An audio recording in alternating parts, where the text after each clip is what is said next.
जब उनसे सवाल किया जाता है विज्ञान से कि ये सृष्टि ये न्यूट्रॉन कहाँ से आया, सवाल तो उन्होंने किया जाएगा। तो वे कहते हैं 15 अरब वर्ष पहले एक गोल जैसी चीज यहाँ थी, न जल था, न अग्नि, न वायु, न पृथ्वी, आकाश था। जो सर्वप्रथम प्रकट हुआ वह कौन सा प्रकाश था?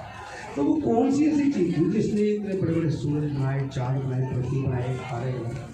तो वो कहते हैं कि उस गोल से एक शक्ति निकली और वो घर्षण हुआ। घर्षण होने के बाद 8 छल्ले हो गए, फिर भी 8 ग्रह बन गए, फिर भी घूमते घूमते ज्वालामुखी फटी, ज्वालामुखी फटी तो सूर्य की आग लगी, आग का गोला बनते बनते वो सूर्य में वो बातें लगी नहीं।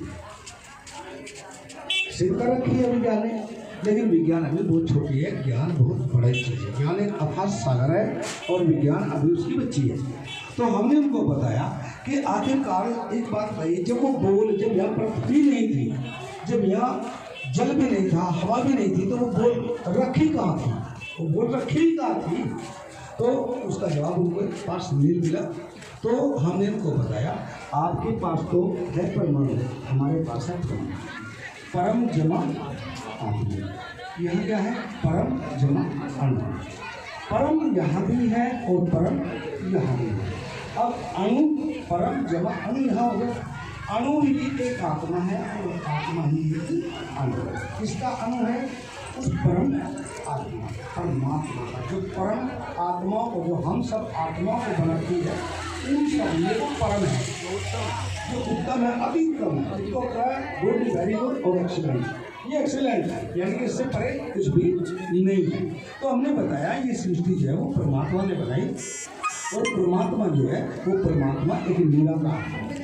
निराकार मीन उसका कोई रूप नहीं है। उसी ने जिस प्रकार आपके पास 2 शक्तियाँ बताई आपने कि न्यूट्रॉन से इलेक्ट्रॉन और प्रोटॉन बनते हैं, उनका समझाने का ढंग अलग है। हमने भी कहा परमात्मा से भी 2 शक्तियाँ निकलती हैं। ये 2 शक्तियाँ क्या है? नर और नारी। अगर नर और नारी ही नहीं है तो क्या सृष्टि का विकास होगा? क्या हम सब होते? जब हम सब ना होते तो क्या हम कुछ देख पाते? यहाँ तो नहीं होते। तो इसलिए परमात्मा के पास वो 2 शक्तियाँ बनाने की ताकत है और पूरे तत्वों को रचने की भी ताकत है। हमने उनको कहा कि उस परम पिता परमात्मा ने इस सृष्टि को बनाया। और यही बात कि एक बुले शाही करते हैं कि आशिक पढ़न नमाज पढ़न दे, जिसमें कि हरप न कोई, जीव ही देना होठ मिले पाक नमाजी सोए। वही अक्षर जो है वो न जीव से पढ़ा जा सकता, न मुख से लिया जा सकता, वही परमात्मा का नाम है। ना वो लिखने में आ सकता, ना वो पढ़ने में आ सकता। तो आइए उस पर ही चर्चा करते हैं कि उसी परम पिता परमात्मा के आदि जो थी, आगे मैं दिखाऊंगा कि उसको उन्होंने क्या कहा, नेबुला। हम उसको करें भांत का बादल, वे करें एलिमेंट था, हमने उसको तत्वों का नाम दे दिया। वो करें नेकलेस था, हमने उसको हृदय गर्भ का नाम दे दिया। वे करें एनर्जी है, हम उसको ऊर्जा करें। नहीं तो है, हिंदी अंग्रेजी में इतने तो फर्क है, विज्ञान और विज्ञान में इतने तो फर्क है तो चीज़ें हमारे पास भी। मैं उसको करें न्यूट्रॉन, हम उसको करें ब्रह्म।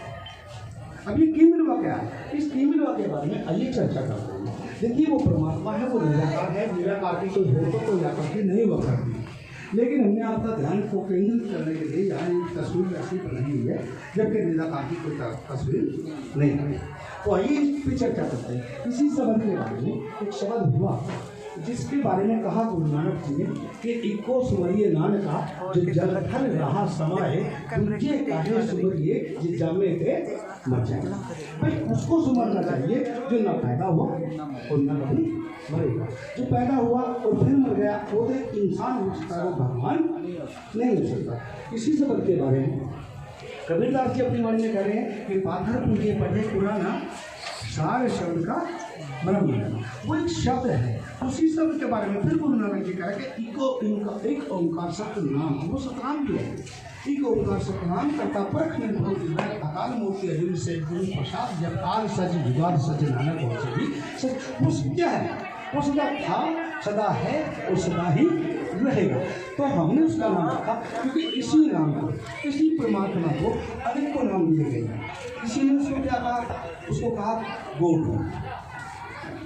किसी ने उसको क्या कहा खुदा, किसी ने उसको कहा अल्लाह, किसी ने उसको कहा भगवान, किसी ने उसको कहा परमात्मा, किसी ने उसको कहा जगतेश्वर, किसी ने सर्वेश्वर, हजारों नाम उसको दिए, लेकिन सृष्टि का परमात्मा तो केवल और केवल एक है। और आज 360 भगवान हो गए, 365 उनकी भगवान विचार करते, लेकिन परमात्मा तो एक है। अब वही परमात्मा एक है तीन।